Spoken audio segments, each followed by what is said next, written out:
The chair now recognizes Mr. Gibbs for 5 minutes for his testimony. Welcome. Yeah. Thank you, Mr. Chair. Ambassador Grenell, I'm going to make a comment here, and you tell me if I'm right, if you agree with me. But the chairman made a comment earlier here a few minutes ago about how sanctions have been in place forever and they don't always work. And because I would argue that some of the sanctions, as you know, have been removed and we're looking very weak. But when Putin attacked Crimea in 2014 under the Obama-Biden administration, I believe that was the last time that Putin or anybody else in the world gained an acre of land by aggression. That's correct, Ambassador Grenell?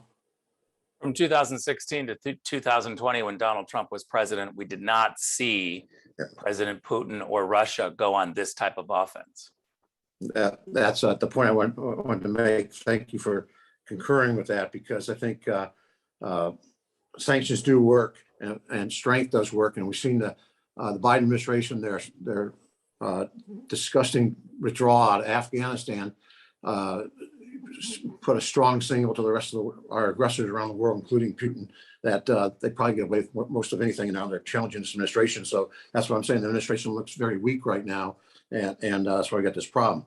Do you believe Germany, Ambassador Grenell, do you believe Germany will ever approve sanctions to the Nord Stream 2? No, I don't. I think it's very clear that their current energy needs are pushing them to actually have this Russian gas pipeline. It's really important to note as well, is that the German government promised that there would be 2 liquid natural gas terminals, at least 2, in Germany that they would utilize US LNG for. As soon as Biden was elected, the German government canceled those 2. There is no more plans to have terminals in Germany to receive liquid natural gas from other sources. That's interesting. I guess I wasn't aware of that. Then also, I guess, signals at the same time, he said President Biden did that. He also pretty much shut down our fossil fuel industry in the United States by not renewing or not opening leases up in federal lands and curtailing pipelines and just sending incentives for the industry not to produce more. But then at the same time, begged OPEC and Russia to produce more, which is actually, I call it Putins Dirty Gas.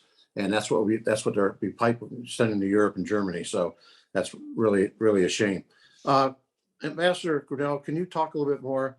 We've heard so much about, you mentioned about not verified intelligence. We've seen it over the years. Our intelligence agencies come in and give us classified briefings, and turns out later we know that some of those things that we were told weren't true, especially when it came to Russian collusion with the Trump administration and the Trump campaign.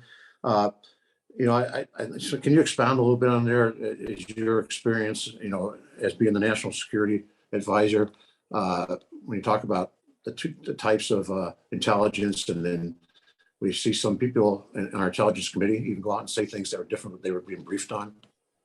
Look, it's really important to note that the facts that the Russians are building up along the border are true. The intelligence agencies are correct when they give us that assessment that there is a military buildup. But it's quite a different point when you try to look at the analysis of why. And that is where the intelligence community does not agree. And to jump to the conclusions that the intelligence community does absolutely know what Putin is going to do or why he's doing it, that is not true. They are accurate in the buildup and the threat. Of course, Russia is always a threat, but there's much different analysis when you look at what is next and how to read the intel for the future.